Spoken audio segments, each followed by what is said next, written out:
વૃદ્ધાવસ્થામાં જો તમારી નજર મારી સામે હશે તો તમને યાતનાઓ નહીં થાય. જો કે આ દુનિયામાં કોઈને વૃદ્ધાવસ્થા ગમતી જ નથી. બધાને રોજ યુવાન જ રહેવું છે, રોજ યુવાન.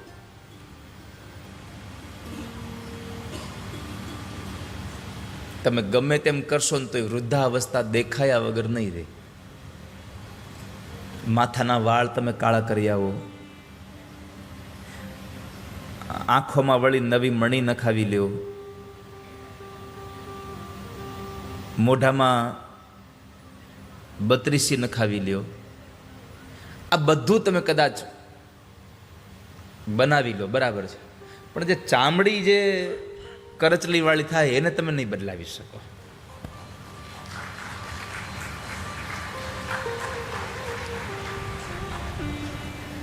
એમાં તમારું નહીં ચાલે.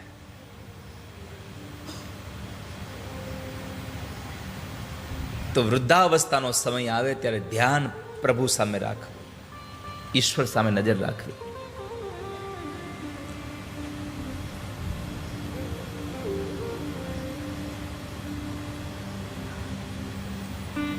ભગવાને ભીમસેન અને જરાસનનું યુદ્ધ કરાવડાવ્યું. આ બંનેના યુદ્ધમાં ભીમસેન દ્વારા પરમાત્માના એક અનુગ્રહ માત્રથી જરાસનનો વધ થયો. જરાસનનો સોનાનો મુગુટ લઈ અને જરાસનનું રાજ્ય એના જ દીકરા સહદેવને સોંપી દઈ અને ભગવાન ફરી પાછા આવ્યા છે. આ દુનિયામાં તમે જેટલા પણ યુદ્ધો જીતો છો ને કેવળ વાલા વૈષ્ણવો યાદ રાખજો, પ્રભુની કૃપાથી જીતી રહ્યા છો, પરમાત્માની કૃપાથી. તો આજે જરાસનનો ભગવાને ઉદ્ધાર કરાવ્યો. પરમાત્મા આવે છે બે ભાઈઓને લઈને ફરી પાછા ઇન્દ્રપ્રસ્થમાં. ઇન્દ્રપ્રસ્થમાં એક સભા ભરાણી અને એ સભાની અંદર એક પ્રસ્તાવ રજૂ થયો કે આટલો મોટો યજ્ઞ કરીએ છીએ તો આ યજ્ઞમાં આપણે અગ્રપૂજા કોની કરીશું? પેલી પૂજા કોની કરીશું આપણે? તો બહુ બધા લોકોએ ઘણા બધા દેવોના નામ આપ્યા, પણ જરાસનનો દીકરો સહદેવ ઊભો થયો અને કહ્યું કે જો મારી વાત તમને યોગ્ય લાગે તો એક મારો પ્રસ્તાવ મૂકું. આટલા મોટા યજ્ઞમાં સૌથી વધારે અગ્રપૂજાને લાયક જો કોઈ હોય તો એ દ્વારિકાવાળા કૃષ્ણ છે. બધાને બહુ જ ગમ્યો આ પ્રસ્તાવ. બધા લોકોએ તાળીઓના નાદ સાથે એને વધાવ્યો, એનો જય જયકાર કર્યો. પણ આ દુનિયામાં નક્કી હોય છે કે જ્યારે તમારી પૂજા થવા લાગે ત્યારે ઘણાના બધાને પેટનો દુખાવો ઉપડે, એને મજા ન આવે. તમને લોકો પ્રેમ કરતા થઈ જાય એ જોઈ અને તમારા પ્રત્યે નફરત વરસાવતા લોકો પણ તૈયાર થાય. આ દુનિયાનો નિયમ છે. બધા લોકોને ભગવાન કૃષ્ણની પૂજા થાય એ ગમતું હતું, પણ એક શિશુપાલને ન ગમ્યું. અને આ સંસારમાં આપણે આપણી જાતે નક્કી કરવું કે કોઈ માણસને સમાજમાં માન, સન્માન, પ્રતિષ્ઠા, મોભો મળે અને બધા લોકો એમાં રાજી હોય ને જો આપણે એમાં રાજી ન હોઈએ તો સમજવું આપણે હજી શિશુપાલ મહિલા છીએ.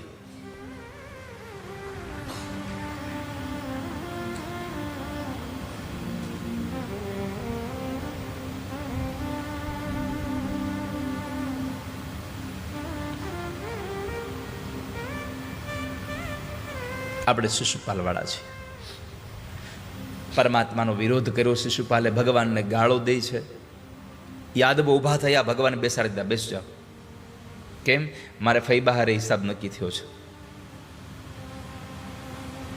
શિશુપાલને હું 100 અપરાધ માફ કરીશ, પછી માફ નહીં કરું, આવું વચન ભગવાન કૃષ્ણએ આપેલું. એટલે પરમાત્માએ શિશુપાલને પણ સાવધાન કર્યો કે શિશુપાલ સાવધાન રહેજે હો, 100 ગાળ માફ કરીશ, પછી નહીં કરું.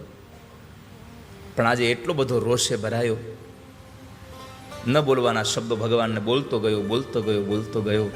99 ગાળ થઈ, ભગવાન સાવધાન કર્યો. 100મી ગાળ બોલ્યો, ભગવાને સાવધાન કર્યો. 101 ગાળ બોલે, ભગવાને સુદર્શન ચક્રથી મસ્તક કાપી નાખ્યું.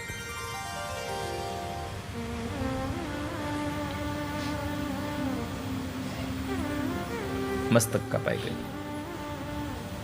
ભરી સભામાં શિશુપાલનું મસ્તક કાપ્યું ભગવાને. શિશુપાલને માર્યો નથી, શિશુપાલનો ઉદ્ધાર કર્યો છે. કેમ? કારણ કે ભગવાન મારે ઉસકા ભી ભલા, ભગવાન બચાએ ઉસકા ભી ભલા. પરમાત્માએ એને મારીને ઉદ્ધાર કર્યો.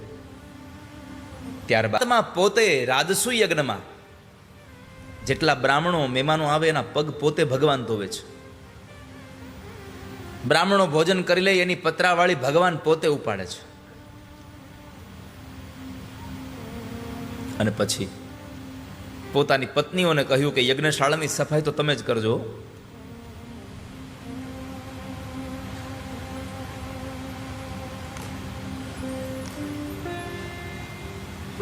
કેમ કે યજ્ઞમાં આહુતિ આપવી એ જ આપણો યજ્ઞ નથી.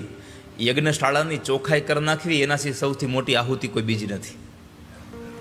મંદિર તમે બનાવડાવો, મંદિરોમાં કદાચ તમે લાખો રૂપિયાનું દાન આપો, સારી વાત છે, પણ મંદિર બનાવનારા માણસ ઉપર ભગવાન જેટલા રાજી થાય છે એટલા જ રાજી એ મંદિરને જે વાળે ચોળે છે એની ઉપર ભગવાન રાજી થાય છે. મંદિરની સ્વચ્છતા જે રાખે છે એના ઉપર ભગવાન રાજી થાય છે. કારણ કે ભગવાનને બુહારીની સેવા બહુ ગમે છે. જેમ તમે તમારું ઘર સ્વચ્છ તૈયાર રાખો છો ને, એમ અઠવાડિયામાં કે મહિનામાં 2 વખત મંદિરમાં જઈ અને મંદિરના બારી બારણાઓને, મંદિરની એ દિવાલોને, મંદિરના એ થાંભલાઓને ચોખ્ખા કરવાનો નિયમ રાખો કે જ્યારે જશું ત્યારે અમે સફાઈ કરીશું ત્યાં આગળ. અને એવું જરૂરી નથી કે આપણે જે ભગવાનને માનતા હોઈએ એ જ ભગવાનના મંદિરમાં જાય તો સેવા કરાય. અરે ઘણા તો બીજા બાજુ મંદિરો તો ત્યાં જાય નહીં. કેટલી માનસિકતા એની ખરાબ. અમે અરે કેતા શરમ આવે મને. ઘણી વખત તો ઘણા સંપ્રદાયના લોકો એમ કે અમે અમારા સંપ્રદાયના લોકો વાંચે ને એ જ સાંભળીએ, બીજું ન સંભળાય અમારે. હવે આ વસ્તુ આવી ક્યાંથી એનામાં? આ કંઈ એ શ્રોતાને ખબર નહોતી. આમાં વાંક એ વક્તાઓનો છે, આમાં વાંક એ સંપ્રદાયના વડાઓનો છે કે જ્યાં આવી નબળી માનસિકતા તમારા આશ્રિતોના મગજમાં નાખો છો. બધા જ સંપ્રદાયના આશ્રિતો અને બધા જ સંપ્રદાયના ધર્મગુરુઓને મારી પ્રાર્થના છે કે તમારા આશ્રિતના મનમાં કેવલ ને કેવલ તમારા જ ધર્મના ભગવાન, તમારા જ સંપ્રદાયના ભગવાન પ્રત્યે નહીં, આ સંસારના બધા જ ભગવાન પ્રત્યે આસ્થા જાગે એવા પ્રવચનો આપજો.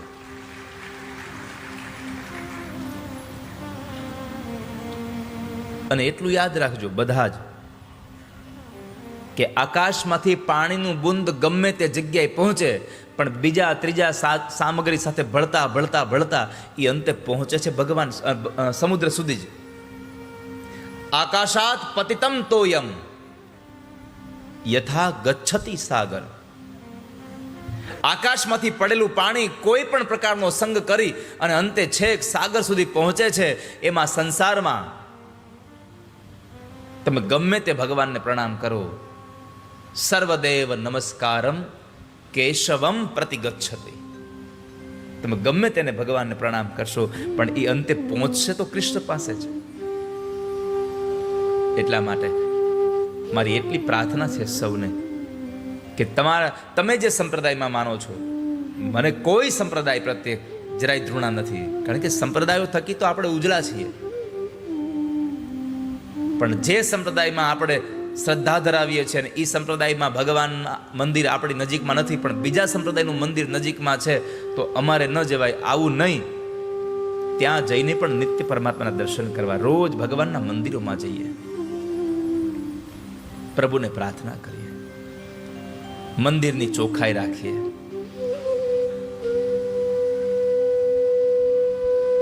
પણ કરુણા એ છે ગામડાઓમાં મંદિર મોટા મોટા બનવા લાગ્યા, બહુ મોટા મોટા મંદિરો બને છે પણ સંધ્યા ટાણે ભગવાન, ધૂપિયું, નગારું અને પૂજારી સિવાય કોઈ હોતું નથી.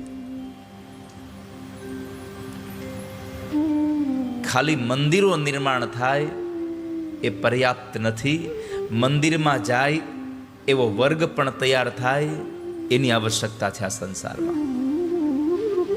મંદિરોમાં જનારા લોકો તૈયાર થાય. અને એના માટે જ આ કથાઓના માંડવા બંધાય છે કે તમે મંદિરોમાં જાઓ, નિયમ રાખજો વાલા વૈષ્ણવો. ભલે ને તમે સંધ્યાની આરતીમાં ન પહોંચો, મંગળા આરતીમાં ન પહોંચો, રાજભોગની આરતીમાં ન પહોંચો.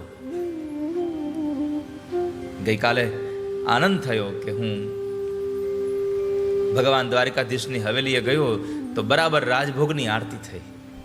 આનંદ થયો.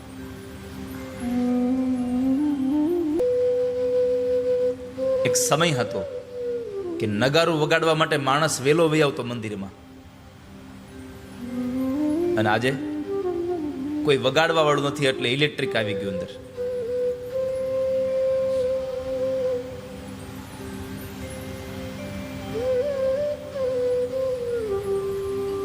આ સંસાર પરમાત્માની અહીંયા ત્યારે શાલ્વએ દ્વારકા ઉપર ચઢાઈ કરી હતી શિશુપાલના મૃત્યુના સમાચાર સાંભળીને. એટલે ભગવાને આવી અને યુદ્ધની દોર પોતાના હાથમાં લઈ શાલ્વને અને એના વિમાનને વધ કર્યો. એનો આ સમાચાર સાંભળી દંતવક્ર અને વિદુરથ બંને જણા દ્વારિકા ઉપર ચઢાઈ કરવા માટે આવ્યા છે. પરમાત્માએ એ બેવને પણ માર્યા. દંતવક્ર મરાયો, શિશુપાલ મરાયો. એટલે જય અને વિજયનો ત્રીજો જન્મ અહીંયા સમાપન થયો. ત્યારબાદ સમય ઘણો વ્યતીત થઈ ગયો હતો.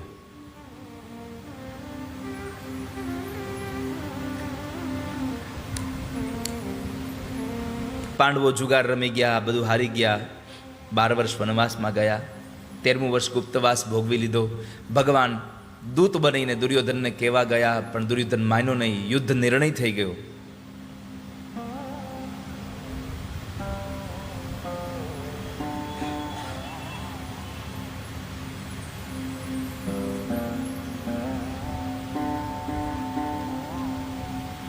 અર્જુનના પક્ષમાં ભગવાન રહ્યા અને દુર્યોધનના પક્ષમાં નારાયણી સેના.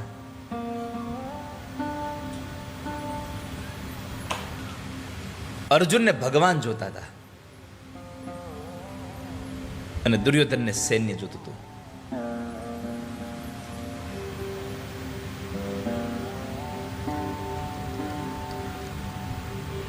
જ્યાં અર્જુન અને કૃષ્ણ બે ભેગા થાય ને ત્યાં પછી એને વિજય મળે મળે ને મળે, જેમાં સંશય જ નથી. કારણ અર્જુનનું એક નામ પાર્થ છે અને પાર્થનો એક અર્થ થાય છે પુરુષાર્થ. તમારો પુરુષાર્થ હોય અને ભગવાનની કૃપા, ભગવત કૃપા એમાં ભળી જાય, પછી તમને આ સંસારમાં કોઈ હરાવી ન શકે. યત્ર યોગેશ્વરઃ કૃષ્ણો યત્ર પાર્થો ધનુર્ધરઃ તત્ર શ્રીર્વિજયો ભૂતિર્ધ્રુવાનીતિર્મતિર્મમ. પુરુષાર્થ અને ભગવાનની કૃપા બે ભેગું થાય એટલે વિજય મળ્યા વગર ન રહે. તત્ર શ્રી વિજયો ભૂતિઃ ધ્રુવા નીતિર્મતિર્મમ. આ બંને ભેગા થયા એટલે યુદ્ધ થાય, અને યુદ્ધની અંદર એ બંનેનો પુરુષાર્થ અને એ બંનેની કૃપા એ યુદ્ધમાં વિજય મેળવાવે. જ્યારે યુદ્ધ થવાનું હતું ત્યારે દાઉદાદાએ વિચાર્યો, કનૈયા તું તો પાંડવોના સેનામાં ગયો, પણ મારે શું કરવું? જો હું ભીમનો પક્ષ લઈશ તો દુર્યોધનને ખોટું લાગશે, દુર્યોધનનો પક્ષ લઈશ તો ભીમને ખોટું લાગશે, કારણ કે બે મારા સૈન્ય છે, બે મારા શિષ્યો છે, બે મારી પાસે ગદા યુદ્ધ શીખ્યું છે.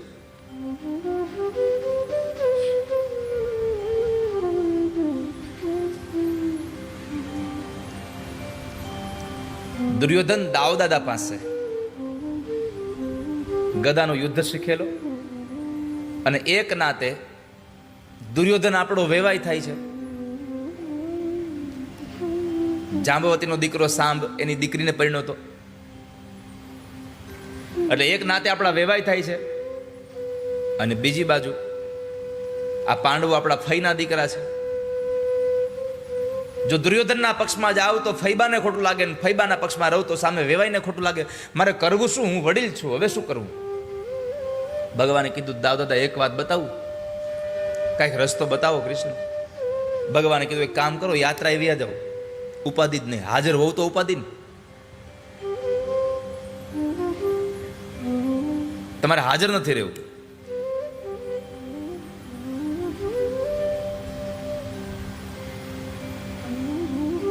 કોઈ કાંઈ પૂછે તો કેવા થાય કે હું હાજર જ નહોતો. જવાબ આપવાનું હાવ તમને સહેલું પડી જશે.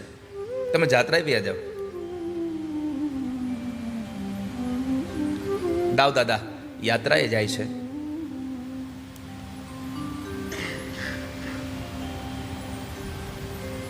કથાનો દોર સુંદર ચાલતો હતો. એમાં પરીક્ષિત રાજાએ આ બધી જ કથાઓ સાંભળ્યા પછી પ્રશ્ન કર્યો, બાપજી તમે મને નવધા ભક્તિની એક વાત કરતા હતા, એ નવધા ભક્તિમાં તમને ખબર છે, તમે મને સખ્ય ભક્તિ વાત કરી હતી, એટલે મિત્રતાની વાત કરી હતી.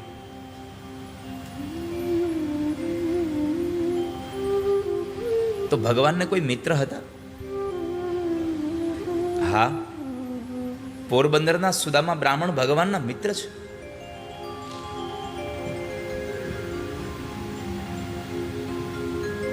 તો હું આપને પ્રાર્થના કરું છું, તમે મને આ બે મિત્રોની વાત બતાવો ને પ્રભુ. 2 અધ્યાયમાં સુદામ ચરિત્રની કથા છે, અને આ સુદામા ચરિત્રની કથા આપણને કેટલા ઉપદેશ દઈ જાય છે. સુદામા તરફે પણ આપણને ઉપદેશ મળે છે, પ્રભુ પાસેથી પણ આપણને ઉપદેશો મળે છે. બાપજી તમને જો કંઈ અવરોધ ન હોય, તમને કંઈ વાંધો ન હોય, તો મારે સુદામાની આ 2 મિત્રોની કથા સાંભળવી છે, સંભળાવશો? સુખદેવજી ભગવાન કીધું, હા રાજા.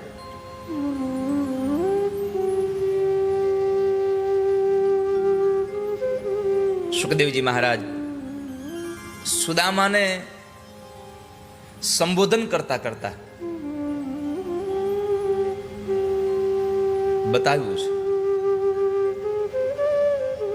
સાંભળો. કૃષ્ણસ્યાસીત સખા કશ્ચિત બ્રાહ્મણો બ્રહ્મવિત્તમઃ વિરક્ત ઇન્દ્રિયાર્થેષુ પ્રસન્તાત્મા જીતેન્દ્રિય. પ્રશાંત આત્મા જીતેન્દ્રિય. કેટલા બધા સંબોધન કર્યા સુખદેવજી મહારાજે સુદામાને. એક તો વિરક્ત છે, પ્રશાંત છે, જીતેન્દ્રિય છે, બ્રહ્મને જાણનારો બ્રાહ્મણ છે, બ્રહ્મવિત્તમ. અને સૌથી મોટું એક ઉપદેશ, એના માટે સૌથી મોટું એક ભાવ વ્યક્ત કર્યો કે કૃષ્ણ જેના મિત્ર છે. કૃષ્ણ સ્યાસિત સખા કશ્ચિત. સુદામા એમ કહી દે કે હું કનૈયાનો મિત્ર છું, સામાન્ય ઘટના છે, પણ કૃષ્ણ બેઠા બેઠા કહે કરે, ભાઈ સુદામા મારો મિત્ર છે હો, તો અસામાન્ય ઘટના થઈ જાય.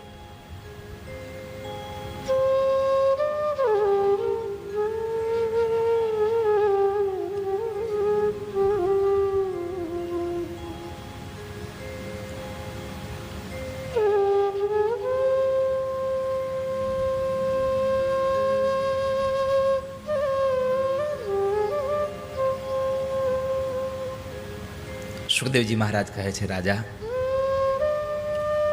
પોરબંદરના સુદામા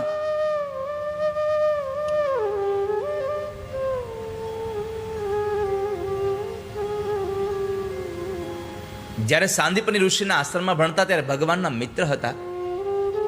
2 જણા જુદા પડ્યા પછી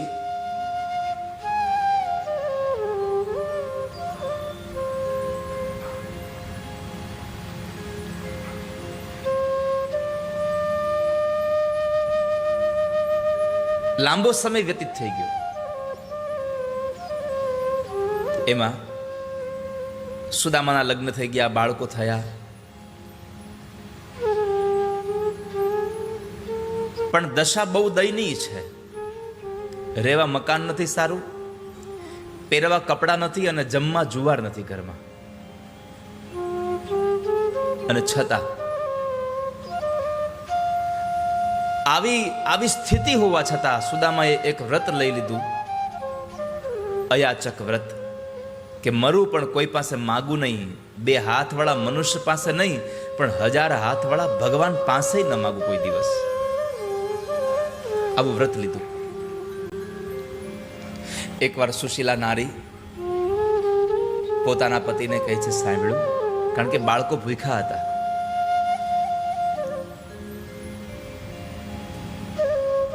તમને યાદ છે, તમે એક વખત એમ કહેતા હતા કે દ્વારિકાવાળા તમારા મિત્ર છે? અરે હા સુશીલા, અમે બેઉ સાથે ભણતા હતા.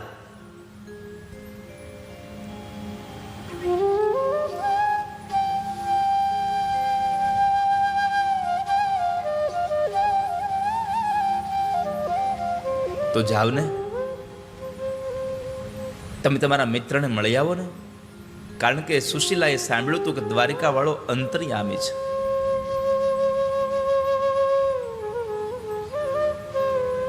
એ બધાના તનમનની વાતોને જાણે છે.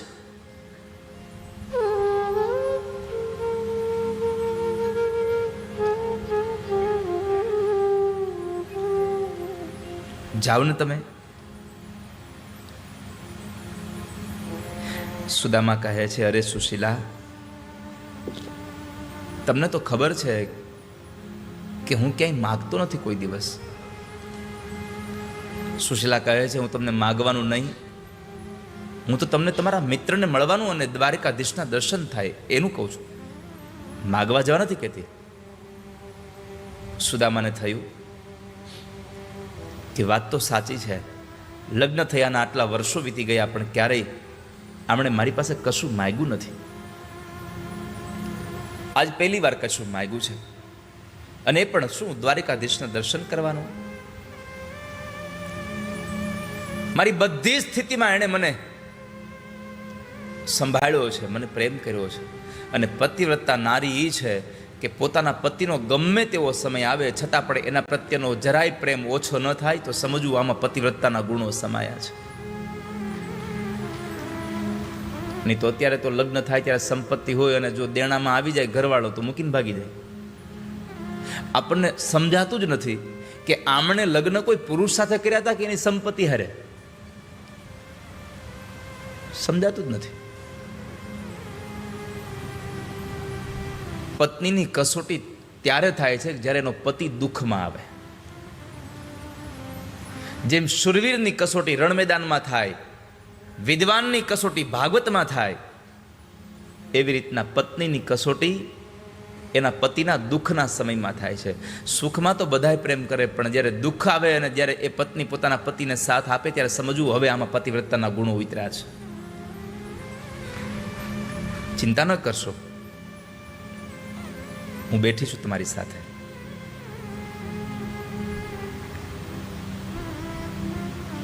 એ સાચી પતિવ્રતા છે. મારી પત્નીએ સતત મને પ્રેમ જ કર્યો છે. પણ સુશીલાને સંબોધન કરતા કહ્યું કે સુશીલા, તમે કહો છો હું જાઉં દ્વારિકા, પણ તમને ખબર છે આપણે કોઈના ઘરે જઈએ તો ખાલી હાથ ન જવું જોઈએ. આપણે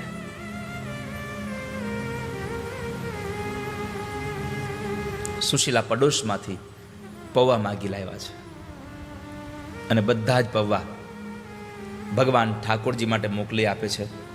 સુદામદેવ બ્રાહ્મણ ચાલતા થયા છે. વાલા વૈષ્ણવો, કથા તમને ખબર છે, પણ મારે બે એમાંથી જે મૂળ સંદેશાઓ છે, સંદેશાઓ દઈને તમને મારે આગળ નીકળી જવું છે. કે સુદામાની કથા આપણને શું સંદેશ, શું ઉપદેશ આપે છે? તો કહે છે, પહેલો ઉપદેશ એ હતો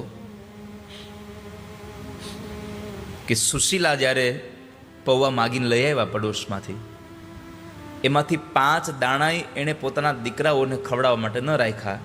એણે બધા જ પૌવા એક પોટલી વાળી અને સુદામાના હાથમાં આપ્યા. કેમ?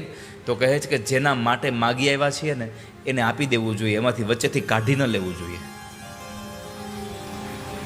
મેં હંમેશા કહ્યું છે કે આ ઉપદેશ આ સંસારમાં સેવા કરનારી બધી સંસ્થાઓ માટે છે કે સેવાના નામે તમે માગેલું ધન એ તમારા અંગત કાર્યમાં વપરાઈ ન જાય એની કાળજી રાખજો. કારણ કે સેવાનું ધન, પંચનું ધન જો તમારા અંગત કાર્યમાં વપરાઈ જશે તો વાલા વૈષ્ણવો, એને ભોગવા વગર તમે છૂટી નહીં શકો.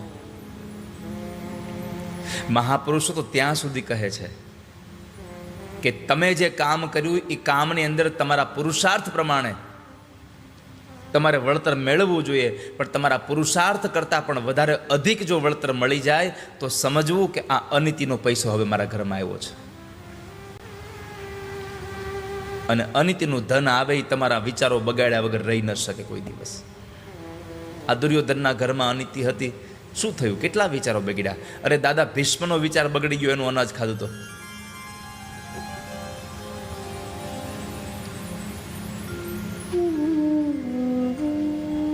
જ્યાં ત્યાં જમી ન લેવું. કારણ ક્યાં માણસના ઘરની અંદર કેવી વૃત્તિથી અનાજ આવ્યું છે આપણને ખબર નથી. અને એની ખરાબ વૃત્તિથી આવેલું અનાજ, એની ખરાબ વૃત્તિથી કમાયેલા ધનથી આવેલું એ બધી સામગ્રીઓ અને એમાંથી બનેલી રસોઈ તમે ખાશો તો અનિતિના ગુણો તમારામાં પણ આવશે. જીવનમાં સુખી થવા માટે જેનો આહાર શુદ્ધ છે, એની વિચારધારા પવિત્ર છે. વિચારધારાઓને પવિત્ર રાખવી હોય ત્યાં એટલે એક વૃક્ષના છાયામાં એ નીચે સૂઈ ગયા. પરમાત્માએ ગરુડજીને આજ્ઞા કરી અને ગરુડજીને ઉઠાવી દ્વારકાની બહાર પધરાવ્યા. થોડી વારના વિશ્રામ પછી જાગે છે અને ચાલતા થયા હતા. નગર દેખાય છે એટલે પૂછ્યું કે ભાઈ આ કયું ગામ છે? તો સામે મળતા લોકોએ કહ્યું કે ભૂદેવ આ તો દ્વારિકા છે. સુદામાને આશ્ચર્ય થાય છે, હું આટલો જલ્દી દ્વારિકા પહોંચું કેવી રીતે? આનો અર્થ એ છે વાલા વૈષ્ણવો, તમે તીર્થયાત્રા કરવા માટેનો ખાલી સંકલ્પ કરો ને પછી બધી વ્યવસ્થા ઠાકોરજી કરવા માંડે. પછી વ્યવસ્થા બધી ઈ કરે.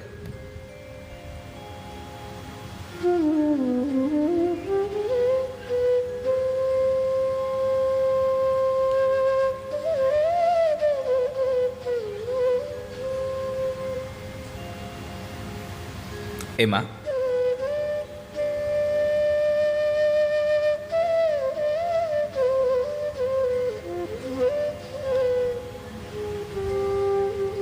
સુદામા બરાબર પૂછે ક્યાં અહીંયા દ્વારકા છે તો મને બતાવો ને, દ્વારકાધીશનો મહેલ ક્યાં છે? કોઈ બતાવ્યું, જુઓ પેલી 52 ગજની ધોળી ધજા ફરકે છે એ દ્વારિકાનાથનો મહેલ છે.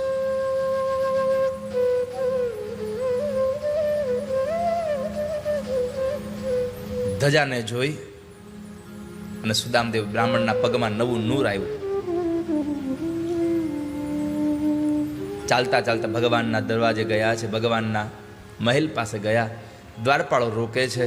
દ્વારપાળો કહે છે કે દાન જોતું લઈ લો, અંદર જવા નહીં મળે. ભાઈ દાન ન જોઈતું, મારે કૃષ્ણને મળવું છે, હું એનો મિત્ર છું. દ્વારપાળે એનું ખડખડાટ હસીને અપમાન કર્યું, પણ બીજા દ્વારપાળે કહ્યું કે ભાઈ ગમે તેમ તો એ બ્રાહ્મણ છે, એનું અપમાન ન કરવું જોઈએ. પછી સુદામાને વંદન કરીને શાંત કર્યા અને સુદામાને કહ્યું કે તમારી ઓળખાણ આપો, હું મારા મહારાજને જઈને કહું. જો એ તમને ઓળખતા હશે અને એમ કહેશે કે અંદર આવવા દો તો અંદર જવા દઈશ, નકર અંદર નહીં જવા દઉં. સુદામાએ કીધું કાંઈ વાંધો નહીં, જાવ ને તમે તમારા મહારાજને જઈને એટલું કોને કે હું પોરબંદરથી આવું છું ને મારું નામ સુદામો છે. ઉભા રહો અહીંયા.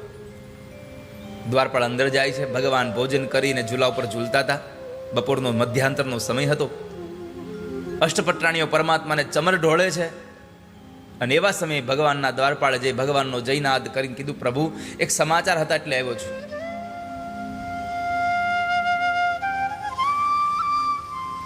શું છે?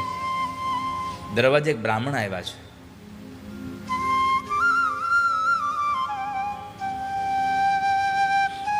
તમે મને પૂછવા શું આવ્યા? જે જોતું દાન આપી દો. અરે બાપજી, ભગવાન સાંભળ તો ખરા. પહેરવા પૂરા કપડાય નથી એની પાસે. શરીર હાવ દુબળું છે. આંખો પાણીથી ભરેલી છે સતત.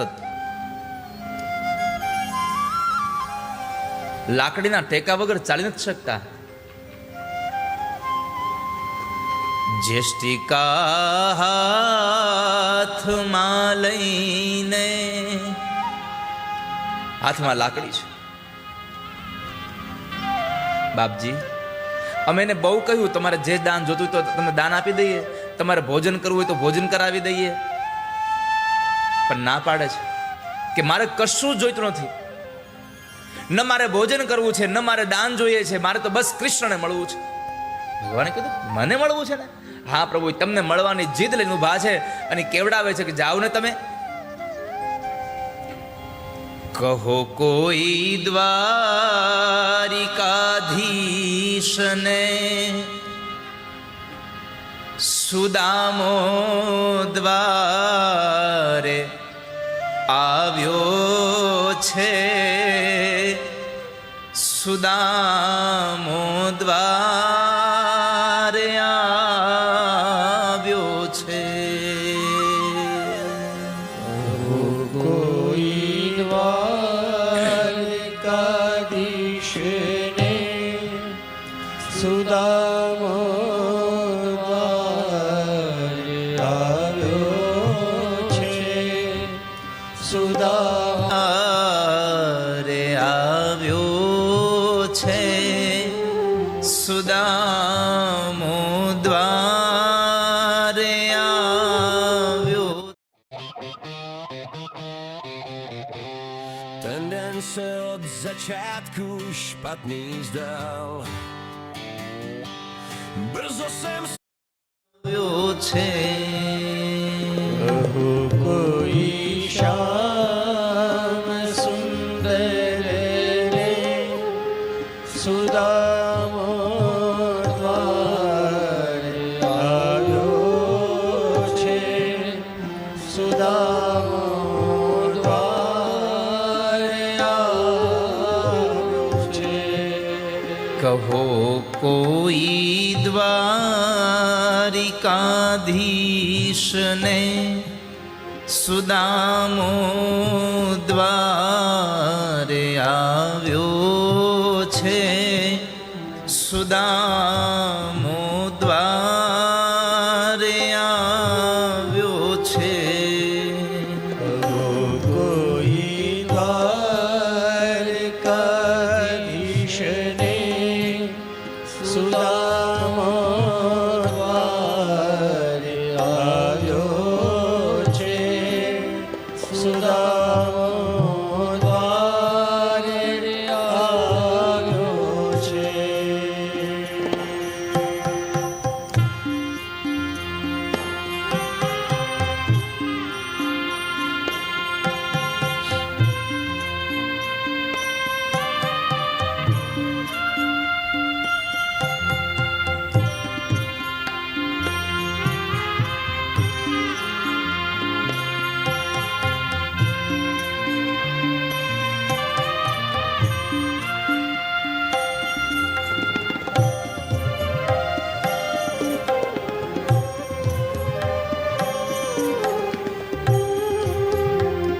દ્વારપાળ આવીને ભગવાનને કહે છે, પ્રભુ બ્રાહ્મણ આવ્યા છે, સાવ એની આંખો ઊંડી ઉતરી ગઈ છે, પાણીથી ભરેલી છે,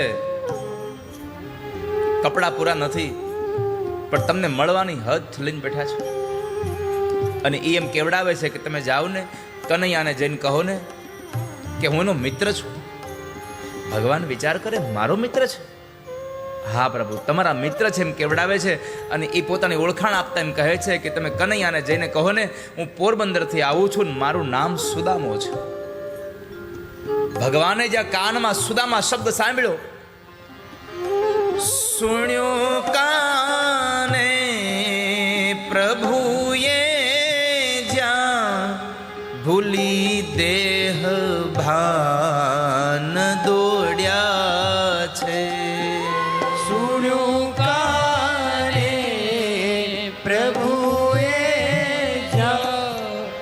ભૂલી દેવા પરમાત્માએ સુદામા નામ સાંભળ્યું તો ઝૂલા ઉપરથી કૂદકો મારીને દોડ્યા, મારો સુદામો આવ્યો.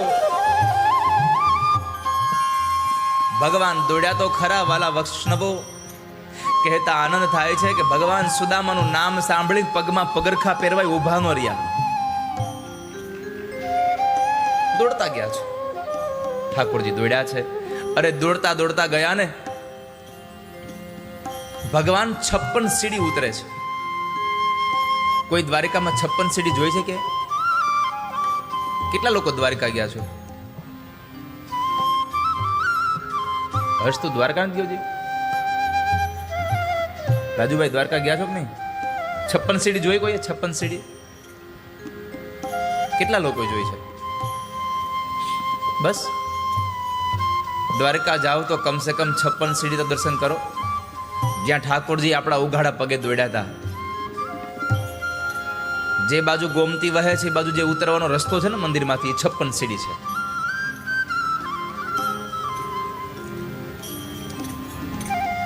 પરમાત્મા દોડ્યા અને એ 56 સીડી પર પરમાત્મા જ્યારે એક પછી એક સીડી ઉતરતા હતા, એમાં અંગ ઉપરથી ઉતરી નીચે પડી ગયું. ભગવાન પોતાના અંગરખાને લેવાય ઊભા ન રહ્યા, દોડ્યા છે. મારો સુદામો, મારો સુદામો. ભગવાન દોડતા દોડતા ગયા દરવાજે જઈ અને પરમાત્માએ કશું જ બોલ્યા વગર સીધો સુદામાને પોતાના બાથમાં ભીડી લઈ અને તેડી લઈને ભગવાન ગોળ ગોળ ઘુમાવે છે.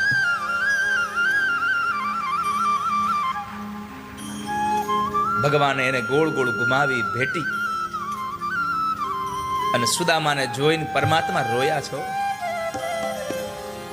ભેટીને એક બીજાને પ્રભુજી આજ રડિયા છે. ભેટીને એક બીજાને પ્રભુજી આજ રડિયા. તમે ખાલી કલ્પના કરો વાલા વૈષ્ણવો, જ્યારે ભગવાન સુદામાને આમ બાથ ભીડી અને ઠાકોરજી રોતા હશે તો ભગવાન લાગતા કેવા હશે? શું ઠાકોરજીની મિત્રતા છે! પરમાત્માએ પોતાના હૈયે રાખી અને પ્રભુ રોયા છે.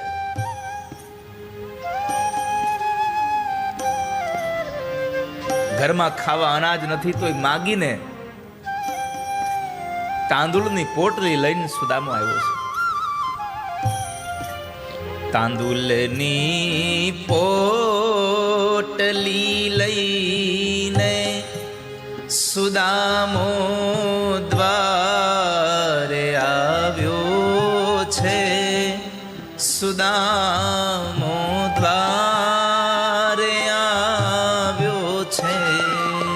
તાંદુલની પોટલી લઈને સુદામો દ્વારે આવ્યો છે. દ્વારે આવ્યો છે. કોઈ શાન સદીશને સુદામો ભગવાન રોયા કરે છે સુદામાને બાથ ભીડીને.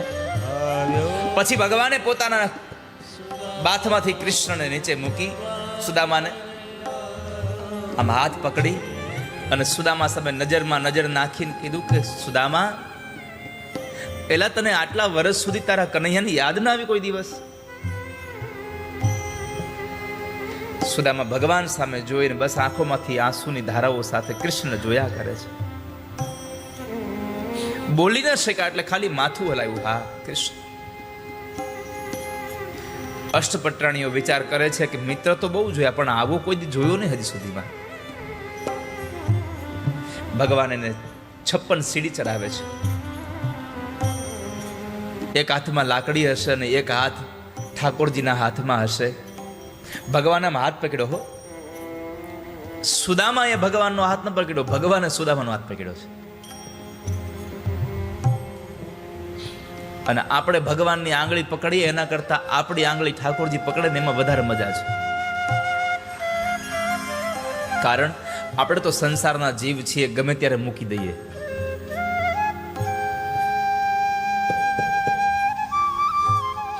સમર્પણ, શરણાગતિ હંમેશા મીંદડીના બચ્ચા જેવી રાખવી, વાંદરાના બચ્ચા જેવી નહીં. તમે જુઓ, વાંદરાનું બચ્ચું એની માને આમ આમ બાથ ભીડીને બેઠું હોય, અને પછી એ વાંદરી એક ડાળીએથી બીજી ડાળીએ જાય. પણ જ્યારે મીંદડીના બચ્ચાઓ એક ઘરેથી બીજા ઘરે જાય ત્યારે એ એની માને નથી પકડતા, એની માં એના મોઢાથી એને પકડીને લઈને જાય છે. અને આ સંસારનો નિયમ છે. આપણે કદાચ ક્યારેક પણ આ માયામાં ફસાઈને પણ ભગવાનને ભૂલી જશું, પણ ભગવાન આપણને પકડશે પછી છોડશે નહીં કોઈ દિવસ. માટે હાથ એના હાથમાં આપી દો. એક બાપ અને દીકરી બરાબર આમ ચાલીને જતા હતા. વરસાદ હતો અને પુલ ઉપર થોડું પાણી હતું. બાપે કીધું, બેટા મારો હાથ પકડી લે. દીકરી કીધું, ના બાપુજી, તમે મારો હાથ પકડી લો. બાપાએ કીધું કે બેટા હું તારો હાથ પકડું કે તું મારો હાથ પકડ, ફેર શું પડે? તો કહે છે, પિતાજી બહુ ફેર પડી જાય. કેમ? તો કહે છે કે આપણે બે જતા હોય, મેં તમારો હાથ પકડ્યો હોય અને આપણે બે જતા હોઈએ અને બરાબર આ પાણીના આ પુલની મધ્યમાં આવીએ અને કદાચ થોડું પાણી આમ તેમ થાય તો હું તમારો હાથ મૂકી દઉં, પણ મને ભરોસો છે કે મારો બાપ મારો હાથ નહીં મૂકે કોઈ દિવસ.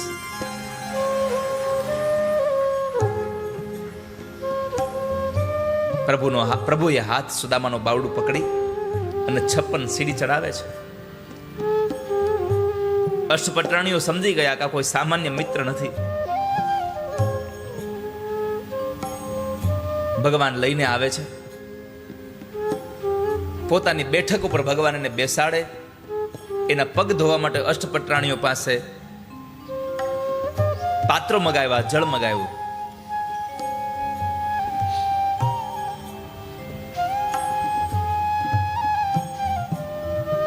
અને પરમાત્મા જ્યારે એના ચરણ ધોવે છે, પગમાં કાંટા ને કાકરા દેખાયા. ભક્તજનો, પરમાત્માની એક કથામાંથી ઉપદેશ એ લેવા જેવો છે કે તમે સુદામા જેવું રાખો. સુદામા ભગવાનને મળવા ગયા ત્યારે હાલીને ગયા, પણ કૃષ્ણ જ્યારે સુદામાને મળવા ગયા ત્યારે દોડીને ગયા. તમે ચાલીને જાઓ, ભગવાન તમારી સામે દોડીને આવશે. તમે ચાલતા જાઓ પરમાત્મા પાસે. સુદામાના પગમાં ઠાકોરજીએ જ્યારે કાંટા ને કાકરા જોયા, ભગવાન કાંટા ને કાકરા પોતે ખેંચે છે. એક કાંટો ઊંડો હતો એટલે ભગવાન દાંતથી ખેંચવા ગયા. સુદામાએ તરત કીધું, અરે અરે કનૈયા, શું કરો તમે? આ ભગવાન કહે છે, ઉભા રહો સુદામા, તમારા પગમાં કાંટો ઊંડો ખૂંચી ગયો છે. આ તો એક કથા છે, પણ કથાના માધ્યમે જો આ કથામાંથી કંઈ ઉપદેશ લેવો હોય તો એ લેવા જેવો છે કે ધનવાન લોકોએ પોતાના ઐશ્વર્યના દાંતથી કોઈ માણસને લાગેલો ગરીબાઈનો કાંટો હોય તો એ ખેંચી નાખવો જોઈએ. પરમાત્માએ સુદામાના પગમાંથી કાંટા ખેંચ્યા. અર્થ છે ધનવાન ભગવાન, ઐશ્વર્યવાન ભગવાન પોતાના ઐશ્વર્યના દાંતથી સુદામાના ગરીબીનો કાંટો ખેંચે છે. આપણે મદદ કરવી જોઈએ કોઈને. શું કામ ન કરીએ? ઠાકોરજીએ આપણને આપ્યું છે તો આપણે કોઈકને આપીએ. અને તમે જ્યારે કોઈકને આપશો ને ત્યારે ભગવાન બહુ રાજી થાય છે. પરમાત્માએ કાંટો ખેંચો, પીતાંબર પહેરાવ્યું, સ્નાન કરાવી, ભોજન કરાવી કે મારા દીકરાઓ ભૂખા છે. મોઢા ઉપર પણ અણસાર નહીં. ને કે મેં આગળના સમયમાં કહ્યું હતું કે જ્યારે કોઈ માણસ દુઃખી હોય ત્યારે એના મોઢામાંથી ન નીકળે શબ્દો કે મને દુઃખ છે, પણ એના હાવભાવ, એનું વર્તન, એના ચહેરાનો ભાવ બધું આપણને કહી દે કે માણસ દુઃખી છે.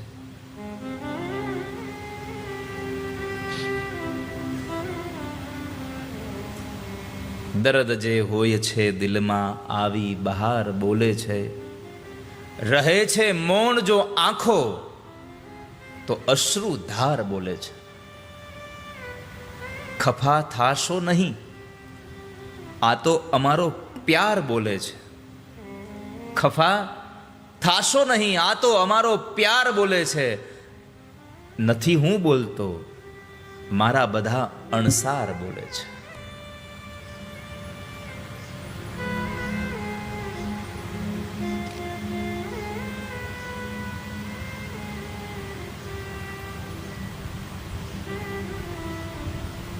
સુદામાના ચહેરા ઉપર પણ ન દેખાયું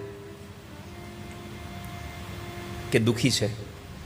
પછી બંને જણા ઝૂલા ઉપર બેઠા બેઠા વાતો કરતા હતા. એમાં ભગવાને પૂછ્યું, સુદામા તે લગ્ન કર્યા? સુદામાએ કીધું, હા મેં લગ્ન કર્યા. મારા ભાભીનું નામ? તો કે સુશીલા. નામ પ્રમાણે ગુણેય છે કનૈયા.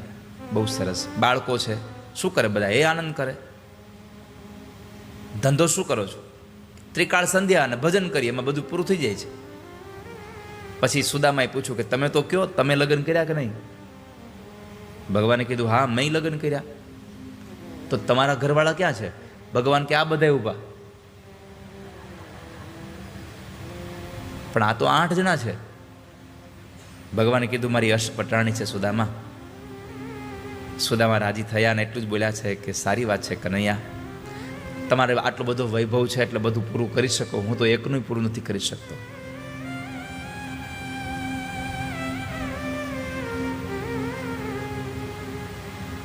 પણ સુદામાએ ભગવાનનો વૈભવ જોઈને એક વાક્ય કહ્યું કે કનૈયા, આ બધો જ તમારો વૈભવ જોઈને મને એમ લાગે છે કે તમને ગુરુની સેવા ફળી છે. ગુરુ સેવાથી સિદ્ધિ પમાય છે. જેના ઉપર ગુરુનો હાથ પડી જાય એ પાર થઈ જાય. હા સુદામા, આ બધી વાતો કરતા કરતા ભગવાન તો જાણતા હતા, છતાંય પૂછવું, આ પોટલીમાં શું લાવ્યો છો સુદામા?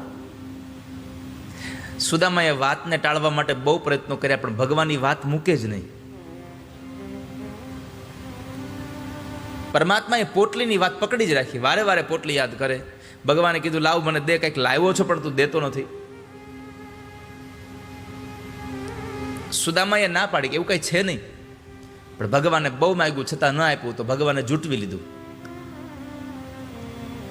આ કથા આપણને સમજાવે છે કે ભગવાન જ્યારે આપણા ગામની અંદર, આપણા સમાજની અંદર, આપણા પરિવારની અંદર આવા કોઈ કાર્યો કરે અને એમાં જો આપણને પરમાત્માએ આપેલી સંપત્તિ આપણે જો એમાં નહીં વાપરીએ તો ઠાકોરજીને આપતાય આવડે છે, લઈ લેતાય આવડે છે.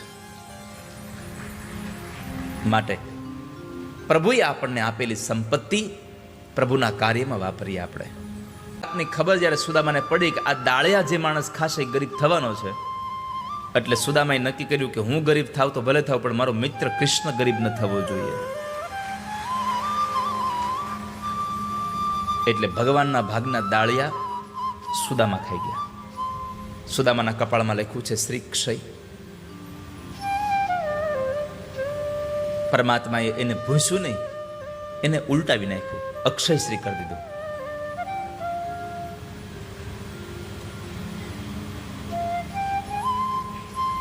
એક મુઠ્ઠી પૌવા ખાધા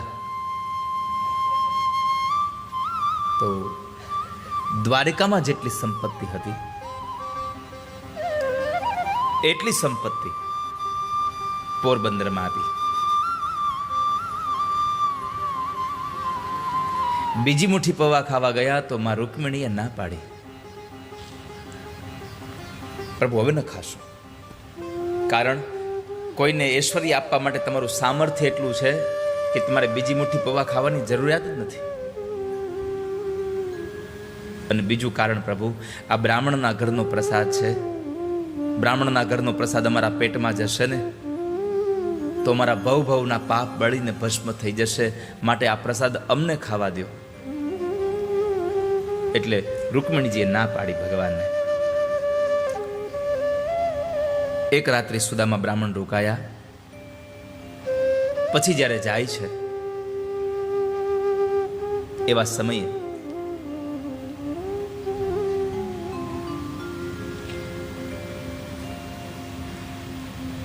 બીજા દિવસે સવારમાં સુદામાએ કહ્યું કે હવે હું જાઉં કનૈયા. ભલે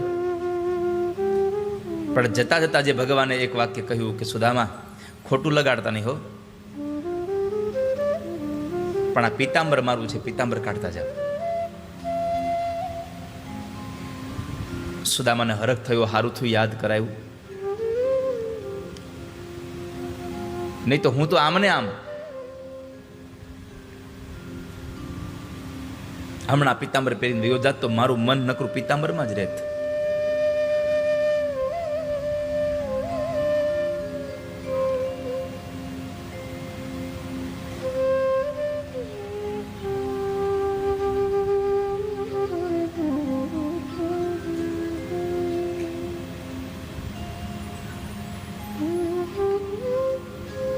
સુદામા પોતડી પહેરવા ગયા.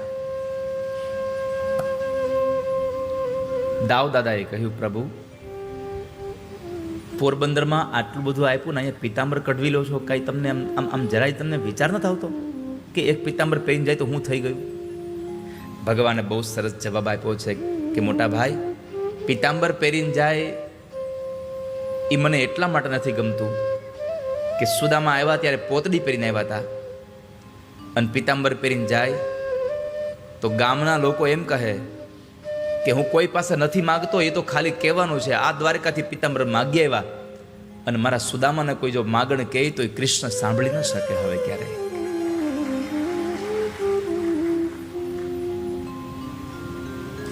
નહીં રે જાણેલી કદી, નહીં રે માણેલી,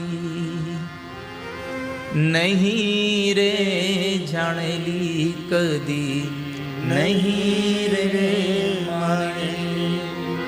જેની ગોઠડી તોડાય નહીં તોડી, સંતો રે આવી કૃષ્ણ સુદામાની જોડી, સંતો રે આવી કૃષ્ણ સુદામા. ભગવાન કૃષ્ણ અને સુદામાની જોડ કેવી ક્યારેય કોઈએ જોઈ નથી. એની ગોઠડી તોળાઈ નહીં તોડી, જુઓ રે સંતો કૃષ્ણ સુદામાની જોડ. મિત્રતા આવી હોય.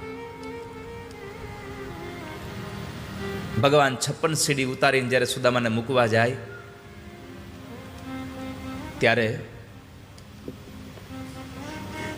રથ તૈયાર થયેલો જોયો.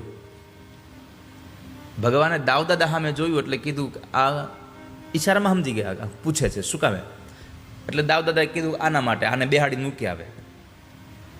ભગવાને ના પાડી દીધી, નહીં. પણ દાવદાદા કહે છે, પ્રભુ આ ચાલીને ક્યારે પહોંચશે? એને બેસાડીને ભલે મૂકી આવે.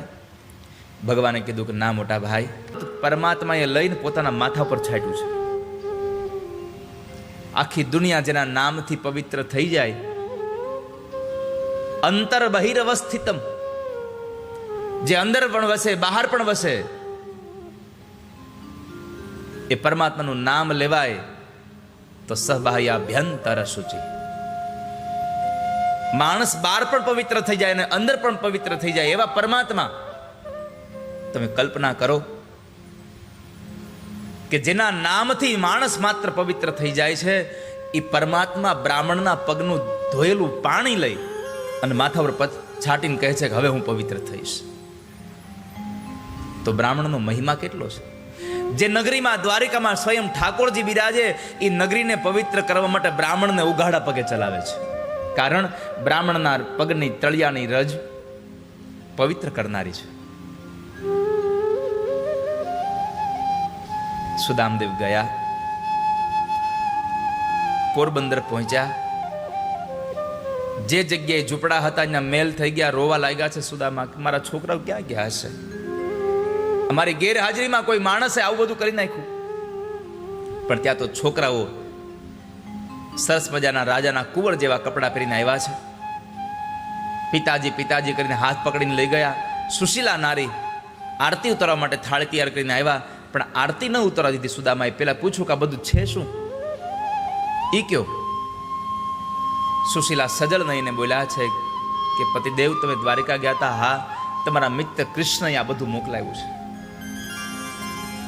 સુદામાની આંખ રડી પડી, મોઢામાંથી એક જ શબ્દો નીકળ્યા, કનૈયા, દ્વારિકામાં પીતાંબર કઢવી લીધું ને પોરબંદરમાં આટલું બધું આપ્યું તમે મને. પરમાત્માએ એટલા દયાળુ છે, અકારણ કરુણા વરુણાલય છે. આપણે કોઈ માણસને પ્રેમ કરીએ તો એમાં આપણે કારણ હોય છે, પણ પરમાત્મા જીવાત્માને પ્રેમ કરે એમાં કોઈ કારણ હોતું નથી. અકારણ કરુણા વરુણાલય છે. પ્રભુએ પોરબંદરમાં સંપત્તિ આપી, એનું કારણ એક હતું, સુદામા અયાચક વ્રત લઈને બેઠા હતા કે માગું નહીં, જો માગ્યું હોત તો થોડું ઘણું જમવાનું મળ્યું હોત. આ તો આખો દ્વારિકા જેવો મહેલ આપ્યો ભગવાને. इसलिए हम कहते हैं भगवान को चाहो, भगवान से कुछ न चाहो. તમે કેવલ પરમાત્માને પ્રેમ કરો, ઈશ્વરને પ્રેમ કરો. સુદામ ચરિત્રની કથા 2 અધ્યાયની કથા ભગવાન સુખદેવજી મહારાજ રાજા પરીક્ષિતને સંભળાવી, અને ત્યારબાદ સૂર્યગ્રહણના દિવસોમાં નંદ બાબા, યશોદા, ગોપીઓ, ગોવાળો આ બધા કુરુક્ષેત્રમાં આવ્યા. દ્વારકાથી ભગવાન પણ યાદવોને લઈને કુરુક્ષેત્રમાં પધાર્યા. ગ્રહણના દિવસોમાં ભગવાનનું યજન કરવા માટે, તીર્થના દેવતાઓનું પૂજન કરવા માટે સૌ લોકો પધાર્યા. અને ગોકુળથી નીકળ્યા પછી, વૃંદાવન છોડ્યા પછી વ્રજવાસીઓને પહેલી વાર ભગવાન ઠાકોરજી કુરુક્ષેત્રના મેદાનમાં મળે છે. જ્યારે માં યશોદા, નંદ બાબા બધાને મળ્યા, પરમાત્મા પોતે પણ રડતા હતા. માં યશોદા પણ ભગવાનને ખૂબ ચુમ્મીઓ ભરી ભરીને રડતા હતા. માં યશોદાના ખોળામાં બેઠા, દ્વારિકાના નાથ બન્યા પછી પણ માના ખોળામાં બેઠા. આ સંકેત કરે છે કે આ દુનિયાનું ગમે તેટલું મોટું સિંહાસન હોય, પણ માના ખોળાથી કોઈ મોટું સિંહાસન નથી આ સંસારમાં. માના ખોળામાં બેસીને ભગવાન માને પૂછે છે, માં શું આપું તમને? માં હસતા હસતા કનૈયાના ગાલ ઉપર આમ તાપલી મારીને કહે છે, કનૈયા બહુ મોટો થઈ ગયો નહીં? આજ સુધી તું મારી પાસે માગતો હતો, આજ તું મને એમ કહે છે શું આપું? હા માં, માગો ને, શું આપું તમને? માં યશોદા કહે છે કે લાલા, આપવું હોય તો એટલું જ આપો ને. આજ જેમ મારા ખોળામાં બેઠા છો, એવી જ રીતે આ તમારી યશોદા આ શરીર છોડે, આ પ્રાણ છોડે, ત્યારે કનૈયા તમે મારી પાસે હોવ અને હું પ્રાણ છોડી દઉં એવી કૃપા કરી દો મારા ઉપર. માં યશોદાએ ભગવાન પાસે મુક્તિનો માર્ગ માંગ્યો, મુક્તિનું સાધન માંગ્યું. મારો અંત સમય જ્યારે આવે પ્રભુ, તમે રહેજો આ નયનોની સામે. પછી મને સ્વર્ગ મળે કે ન મળે, પણ બસ મારે દર્શન તમારા કરવા છે, આટલી જ અપેક્ષાઓ છે. નાથ, કૃપા કરજો ને, મારા અંત સમય તમે મારી પાસે હો. માં દેવકીને પૂછ્યું, માં તમને શું આપું? માં દેવકીએ ભગવાન પાસે માંગ્યું, પ્રભુ માં છું એટલે 2 વચન જોઈએ છે. એક, કંસે મારા મારી નાખેલા 6 દીકરાઓને એકવાર મારે જોવા છે, એ મને બતાવો. અને બીજું કે મને પણ તમારા પિતાજીની જેમ મુક્તિનો માર્ગ આપી દો. ભગવાને માને સૂતળ પાતાળમાંથી દીકરાઓ લઈ આવી બતાવ્યા, મોક્ષનો માર્ગ આપ્યો. અને ત્યારબાદ સૌ લોકોની સાથે થોડો સમય વિતાવી અને પ્રભુ ફરી પાછા દ્વારિકા પધાર્યા. એ કથા બતાવી. શ્રીમદ ભાગવતના 10મા સ્કંદને વિશ્રામ કર્યો. 11મો સ્કંદ, બ્રાહ્મણના શાપથી યદુવંશનો નાશ થયો. બ્રાહ્મણનો અપરાધ કર્યો અને આખો કુળ નાશ થઈ ગયો. એમાં ભગવાનના પત્ની જાંબવતીનો દીકરો સાંબ એના મિત્રો સાથે નશો કરી અને પિંડારક ક્ષેત્રમાં જે બ્રાહ્મણો સત્ર ભરીને બેઠા હતા ત્યાં આવી અને ઋષિ મુનિઓને કહે છે કે આ સ્ત્રી અમારી હારે આવી છે, પણ એ તમને પૂછતા જરા શરમ અનુભવે છે, તો અમને બતાવો ને, એને દીકરો આવશે કે દીકરી આવશે? સ્ત્રીના વેશમાં આવ્યો તો સાંબ બ્રાહ્મણોએ ક્રોધે ભરાઈને કીધું કે યાદવો તમારી મતિ બગડી છે, અમારી મજાક મશ્કરી કરો છો, જાઓ શ્રાપ દઈએ છીએ, નહીં દીકરો આવે નહીં દીકરી આવે, પણ યદુવંશનો નાશ કરે એવું હળમુસળ પેદા થશે. અને એ હળમુસળ પેદા થશે ના સમાચાર સાંભળી દોડતા દોડતા ઉગ્રસેન મહારાજ પાસે ગયા. ઉગ્રસેન મહારાજને ખબર પડી અને એ હળનું ચૂર્ણ કરાવ્યું, દરિયામાં ફેંકી દીધું. એમાં સમુદ્રમાં એ વનસ્પતિ થઈ, એનું નામ છે એરકા. એરકા નામની વનસ્પતિ કે જે બહુ તીક્ષ્ણ ધારવાળી હોય છે, બહુ કઠણ હોય છે.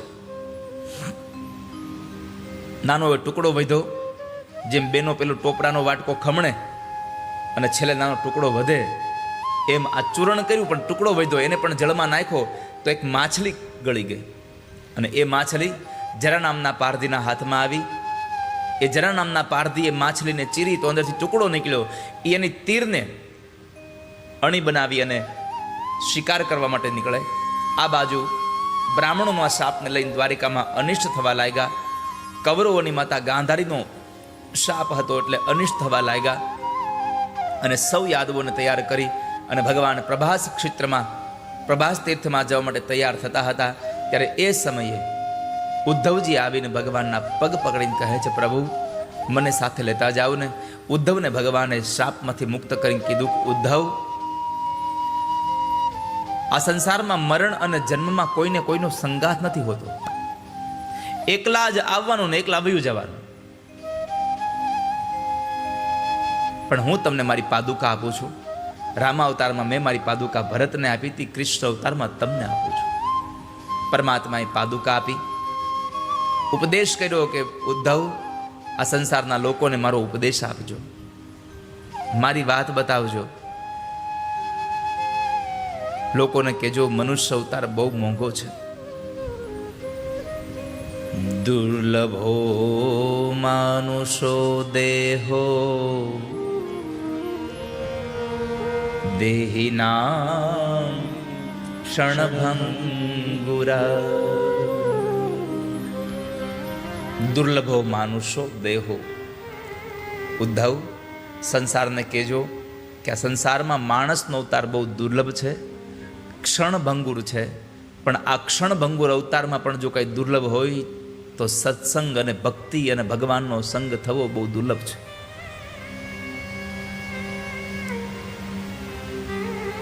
પ્રભુની પ્રાપ્તિ થવી, સંતોનું દર્શન થવું, આ બહુ દુર્લભ છે. સંત સમાગમ દુર્લભ ભાઈ. ઉદ્ધવ, સંસારના લોકોને કહેજો કે મારી પ્રાપ્તિ માટે આ કળિયુગ બહુ જ સારો છે. સંસારમાં માયામાંથી છૂટવું હોય તો એક સાધન છે. એષ માયા ભગવતઃ સર્ગસ્થિત્યંતકારિણી ત્રિવર્ણાવર્ણિતાસ્માભિઃ કિં ભૂયઃ શ્રોતુમેચ્છસી. ઉદ્ધવ, સંસારના લોકોને કહેજો કે આ ત્રિગુણાત્મિકા માયા એટલે કે સત્વ, રજ અને તમ, આ ત્રણમાંથી છૂટવું હોય તો માયાપતિનું શરણ સ્વીકારે, એટલે કે ભગવાનનું ચરણારવિંદનો આશ્રય લે તો છૂટી જશે. બીજું વાક્ય કહ્યું, યોગ્ય ગુરુના શરણે જાય. તસ્માદ ગુરુમ પ્રપદ્યેત જિજ્ઞાસુઃ શ્રેય ઉત્તમમ શાબ્દે પરે ચ નિષ્ણાંતમ બ્રહ્મણ્યુપશમાશ્રયમ. કોઈ યોગ્ય ગુરુના શરણે જાય અને એનું જીવન સુધરે. A little hide, a little seek, a little smile, a little peek. Whoa, oh, oh, whoa, oh. A little hide, a little seek, a little tease before we speak. Whoa, oh, oh, whoa, oh.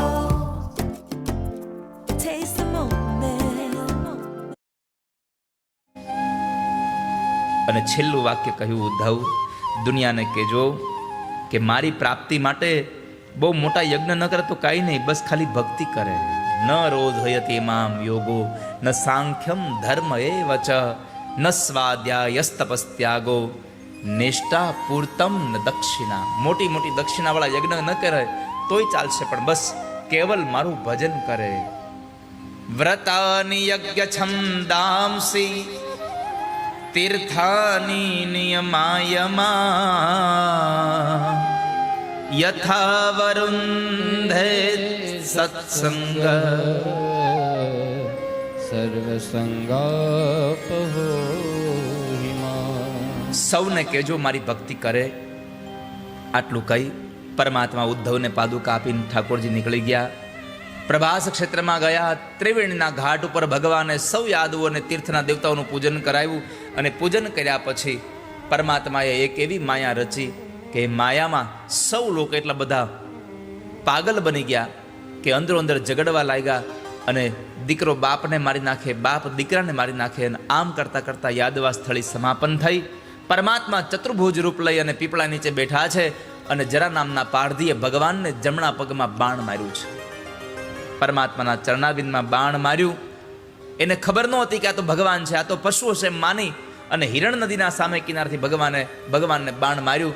દોડતો દોડતો જ્યાં આવે છે ત્યાં પરમાત્માને જોઈ અને રડી પડ્યો. પણ ભગવાને કીધું કે જરા રડીશ નહીં, તારો ને મારો હિસાબ પૂરો થયો.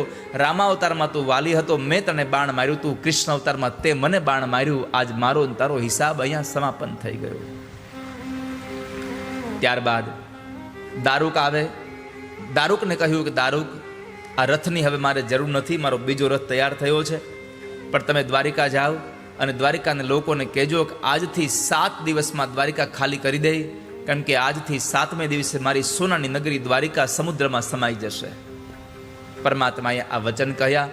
દારૂકે મત આવીને દ્વારિકામાં આ શબ્દો સંભળાવ્યા. આખું દ્વારિકા શોકમગ્ન થયું. અને ત્યારબાદ ભગવાને પોતાનું તેજ આ ભાગવતજીમાં પધરાવી અને અનેક ઋષિમુનિઓ અને દેવતાઓની સ્તુતિને લઈ અને પરમાત્મા સ્વધામ ગમનની લીલા કરે છે. ભગવાન સ્વધામ ગમન થયા. દેવતાઓએ ભગવાનનો જય જયકાર કર્યો. શ્રી દ્વારિકાધીશ કી 125 વર્ષ પરમાત્માએ આ ધરતી ઉપર લીલા આપી આપણને.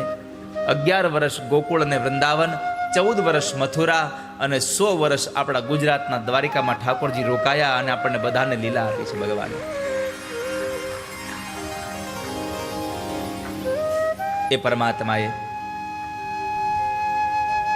અંતિમ લીલા કરી, એ કથા બતાવી. શ્રીમદ ભાગવતના 11મા સ્કંદને વિશ્રામ આપ્યો.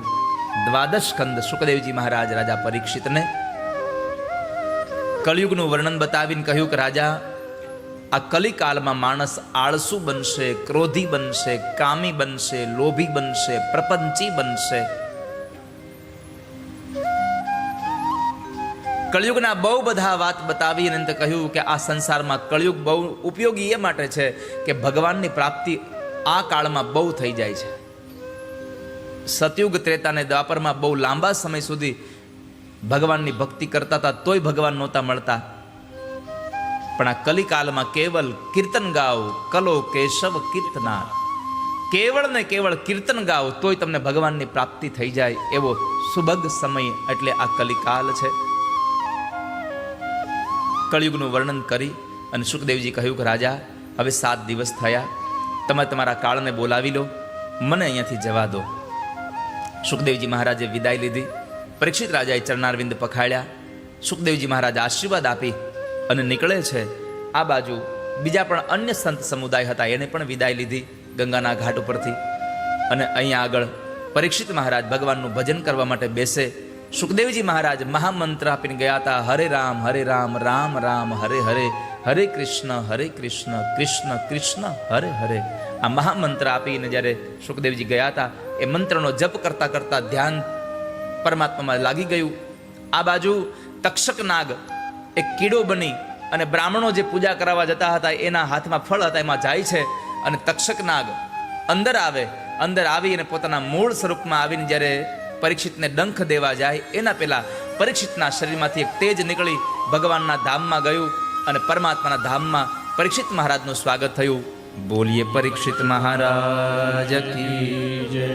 પરીક્ષિત મહારાજનો પણ ઉદ્ધાર થયો, મુક્તિ મળી. અને એ કથા સુત નામના મહાપુરાણીએ 88,000 શૌનકાદિક ઋષિમુનિઓને બતાવીને કહ્યું કે હે શૌનકો, જેમ ગંગાના ઘાટ ઉપર સુખદેવજીએ કથા વિરામ કરી, એમ નૈમી સારણીમાં સુત નામના મહાપુરાણી ભાગવત કથાને વિશ્રામ તરફ લઈ જાય છે. જેમ નૈમી સારણીમાં ભાગવત કથાને વિશ્રામ તરફ લઈ જવાય, એમ કુકરવાડામાં સોની પરિવારના આંગણે હું પણ મારી આ કથાને અંતિમ સમયે વિશ્રામની ઓર લઈ જાઉં. વિશ્રામના સમયે ભગવાન ઠાકોરજીને પ્રણામ કર્યા છે. નમસ્તસ્મૈ ભગવતે વાસુદેવાય સાક્ષિણે ઇદં કૃપયા કસ્મૈ